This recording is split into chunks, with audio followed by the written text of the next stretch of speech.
Chapter 9. We start with Blake getting grilled by Oz after transitioning into the lunchroom, where Blake is still clearly troubled by the thoughts of the White Fang attack. Ruby has a big binder of stuff she wants to do with their last day off, but gets interrupted by a rogue pie to Weiss's face. The kids initiate a massive food fight with Juniper. Meanwhile, we get introduced to Ironwood and Neptune. Afterwards, the girls talk to Blake about the White Fang, agreeing to work together to stop them. Sun and Neptune decide to tag along, and they split into 3 teams to start their plans of putting an end to the White Fang's actions. I like how Oz seems insistent on trying to help Blake emotionally, kind of like a school counselor. I also think it's cool that Torchwick's words on the Faunus' nature is sticking with her. In the show, Torchwick says some things here and there, but it never really seemed like Blake paid any attention to what he was saying. It never seemed to bother her, and she never brought it back up. In the show, it seemed more like Blake was just bothered by the fact that the White Fang was back in general. Having Torchwick's words stick with her is a fun direction to take for her character growth. So neither the show or the manga do a very good job showing us that a semester has passed. Just suddenly, they're at the end of a break. It kind of makes it feel like the kids had 3 days of school, then went on break. Even worse with the manga, since we jumped over the badge and the burden and the Jean arc. Aw, Ruby's so cute in this panel. Freaking Weiss is becoming a ghost. It's not that hard to actually give her lines some detail. See? I think this food fight is actually way better than the one in the show. I like that it's Weiss who initiates the fight. Weiss has this sort of 0 to 100 personality sometimes. I wish we saw it more in the show, but it's a lot of fun seeing it here too. Also, Ruby's line of, "Wait, where did you get that swordfish anyways?" is also funny.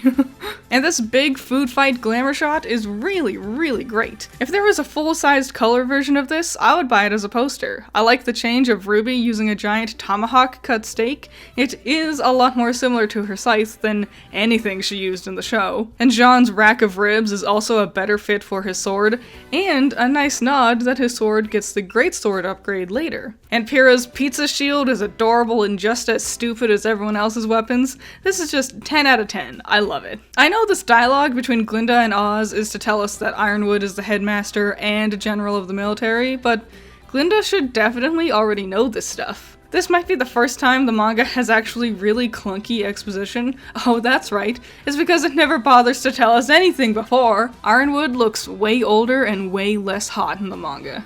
Also, this might be one of their worst backgrounds yet. It's also weird Ironwood talks about the White Fang here. Shouldn't they all be more concerned with Salem's forces? That's what they were talking about in the show. Probably because the manga never gets that far to actually introduce Salem. The fact that Team Juniper clearly beat Team RWBY in their food fight is fun, rather than just having super speed and cheat the victory. I really like how Ozpin's words about the hardships of being a huntress and going to war is on top of them having their food fight. It really hammers home Oz's line of, for now, at least they get to enjoy being the children they are. It's also so much sweeter that the girls already agree with Blake on stopping the White Fang. In the show, they argued with her for a bit, and it was clearly just there to be trailer bait. Having the others already on Blake's side shows how they're all starting to really become friends, not just teammates. On top of that, the fact that it is Blake who insists on not pursuing them shows us a lot about her character. Not only is she worried about getting the others hurt, but she's afraid.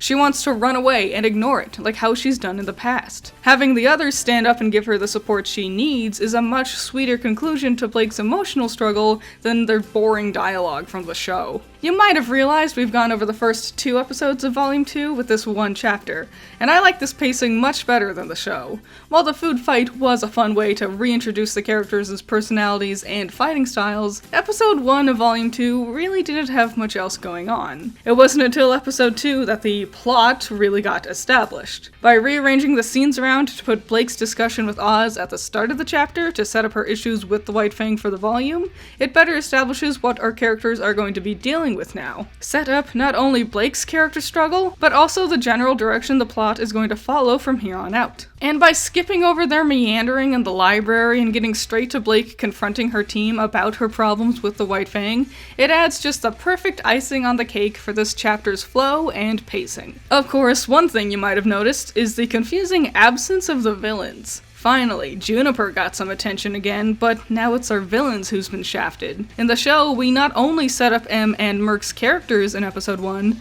but we also set up the idea that Cinder and Torchwick have bigger plans with the White Fang. But with the manga, we still haven't seen Emerald or Mercury's faces. I don't think it's necessarily a bad thing we don't have our villains in this chapter.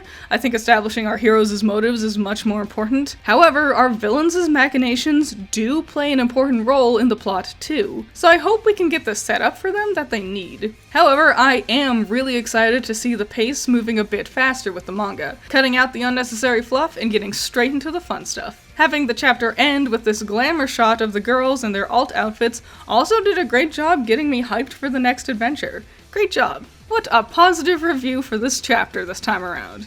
I've been really disappointed with the manga for the last 7 chapters, but this one really stepped it up. We got the same things that made me enjoy the manga in the first place. Great dialogue between our characters, the changes in their conversation really elevated this chapter.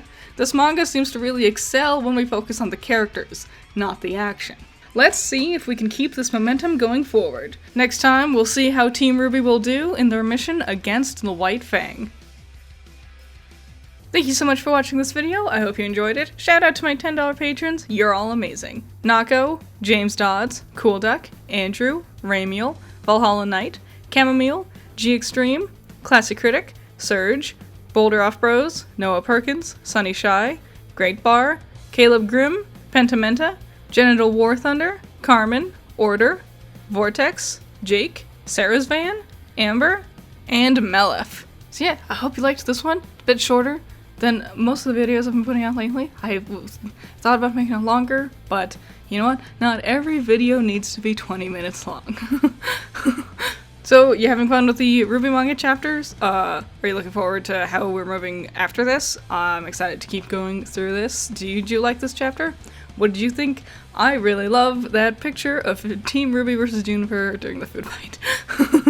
I'm right? I would get a poster of that. That'd be awesome. Any and all thoughts and opinions, leave them in the comments below, and I'll see you in the next one. Bye-bye.